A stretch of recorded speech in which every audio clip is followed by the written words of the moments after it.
பெரியவா போற்றி, பெரியவா போற்றி, பெரியவா எந்நாட்டவர்க்கும் இறைவா போற்றி, இறைவா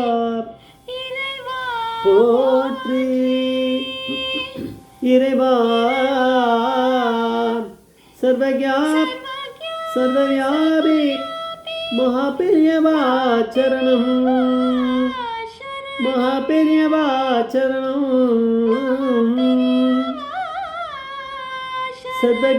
சர்வவியாபி மகாபெரியவா சரணமாய பிறப்பருக்கும் மகாபெரியவா போற்றி, மாய பிறப்பருக்கும் மகாபெரியவா போற்றி. அபார கருணா சிந்தும் ஞானதம் சாந்திரூபிணம் ஸ்ரீ சந்திரசேகர குரும் நமாமதானகம். கலியுகம் காட்சிமணி யூடியூப் சேனல் பிரத்யேகமாக நமது பக்தர்களுக்கு ஏற்பட்ட மகாபெரியோட பக்தர்களுக்கு ஏற்பட்டு கொண்டிருக்கும் அனுபவங்களே ஒவ்வொரு நாளும் ஒவ்வொரு அனுபவத்துக்கு ஒரு தலைப்பு. அனுபவத்தோட தலைப்பு 2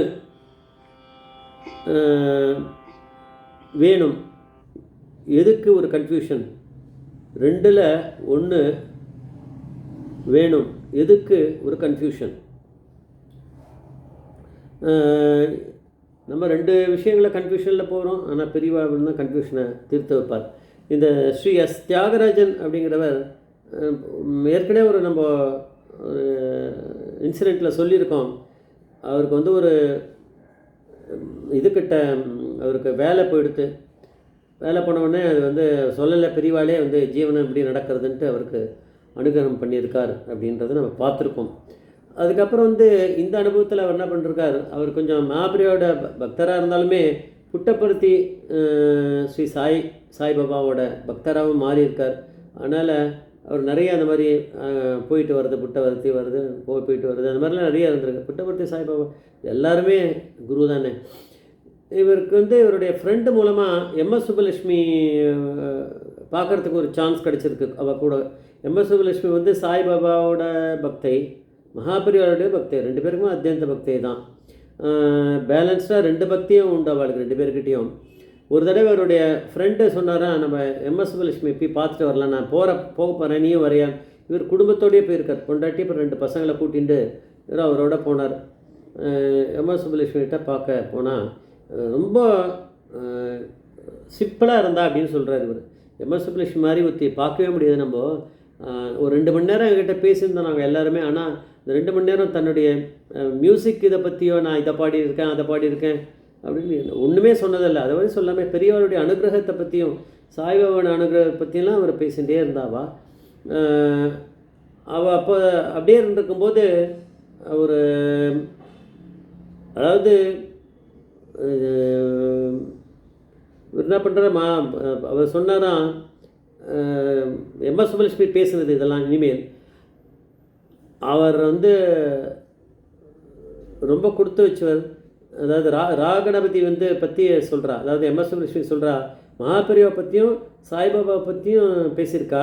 ராகணபதி பற்றி பேசச்சே இவர் சொன்னாராம், இந்த தியாகராஜன் சொன்னார் எம்எஸ் சுப்புலட்சுமி கிட்ட, அவர் ரொம்ப கொடுத்து வச்சவர். தெய்வத்தின் குரல் புஸ்தகத்தை அவர் தானே அதை எழுதி இது பண்ணார் பெரியவாளோடதை அப்படின்னு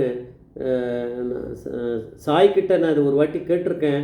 மகாபெரிவா பற்றி என்ன நினைக்கிறேன்னு கேட்டிருக்கேன் நினைக்கிறேன். அதுக்கு அவர் அசல் அத்வைத சுரூபம் ஆதிசங்கர அவதாரம் அப்படின்னு சொன்னார் அப்படின்னு இவர் எம்எஸ் சுப்புலட்சுமி கிட்ட இந்த தியாகராஜன் சொன்னாராம்.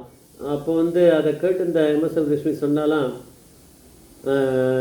எனக்கு நான் நேராக பார்த்த ஒரு அனுபவம் இருக்குது, அதை நான் சொல்கிறேன் அப்படின்னாலாம். நான் மகாபெரிவா கூட எதிர்க்க உட்காந்துருந்தேன். இது சொல்கிறது எம்எஸ் சுப்புலட்சுமி. முன்னாடி உட்காந்துட்டு இருந்தேன். ராகணபதி மாமா அங்கே தரிசனத்துக்கு வந்தவர் தயங்கி அப்படியே வந்தாராம். அதாவது ஏதோ மனசுக்குள்ளே இருக்குது, அதுலேயே தோன்றுறது. அதாவது கொஞ்சம் தெரியுமே, அது ஒரு பளிச்சுன்னு நடந்து வரல, ஏதோ யோசிச்சுட்டு அப்படியே தயங்கி வரணும். மனசுக்குள்ளே ஏதோ ஒரு வெக்கம் இருக்குது, ஏதோ ஒரு லஜ்ஜை இருக்குது, அது வரலாம். அப்படி வந்தவுடனே மகாபெரிவா பக்கத்தில் வந்ததும் என்ன பண்ணலாம், பெரியவா இவர் மனசில் வேறு நினச்சிருந்தாரா நம்ம வந்து இப்போ தான் புட்டபர்த்தி சாய் வந்து தரிசனம் பண்ணிவிட்டு அதுக்கப்புறம் அடுத்த நாளாக நோயர் இங்கே வரார். இது தெரியும், பெரியவாளுக்கு தெரிஞ்சிரும்னு அவருக்கு தெரியும். பெரியவாள் பரமேஸ்வரன் அவருக்கு தெரியாதா? பெரியவா என்ன நினைப்பாளாவது, எப்படி நம்ம இப்படி பண்ணிருக்கோமே அப்படின்னு நினைக்கும்போது பெரியவா டபக்குன்னு திரும்பி அவர் பின்பக்கத்தை காமிச்சுன்னு அந்த பக்கம் உட்காந்துட்டானா. அப்போது சரி நம்ம நினச்சது சரியாக போயிடுத்து, பெரியவாளுக்கு வந்து கொஞ்சம் பிடிக்கல போல் இருக்குது அப்படின்னு இவர் நினச்சிருந்தார். ஒரு 2-3 நிமிஷம் போனவொடனே பெரியவா திருப்பி நார்மலைஸ் பண்ணிட்டார். நேராக உட்காந்துட்டாராம். நேராக உட்காந்துட்டு அதுக்கப்புறம் பெரியவா வந்து இவர் சொல்லலை நான் போய் புட்டபர்த்தி சாய்பாபா தரிசனம் பண்ணேன்னு சொல்லலை. அவரே பெரியவாளே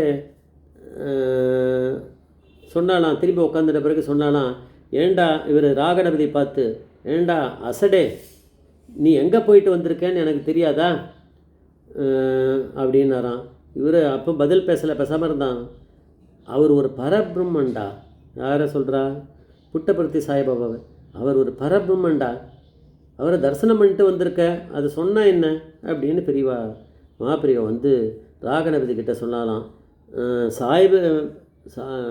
புட்டபர்த்தி சாய்பாபா என்ன சொல்கிறார்?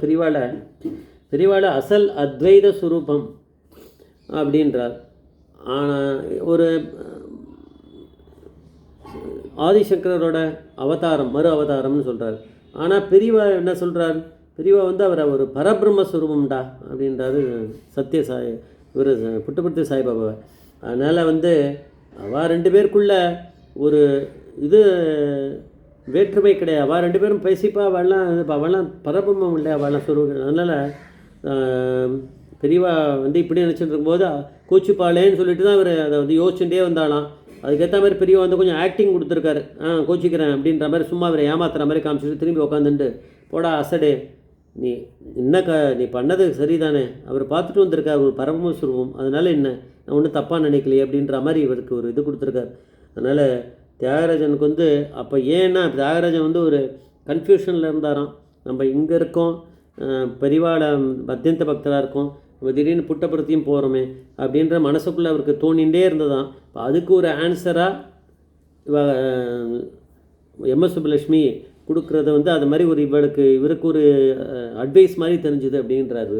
நிறைய விஷயங்கள் இது உள்ளே இருக்குது. ஜெய்சங்கர் அரசங்கர் மகாபிரிய பாதமிச்சர்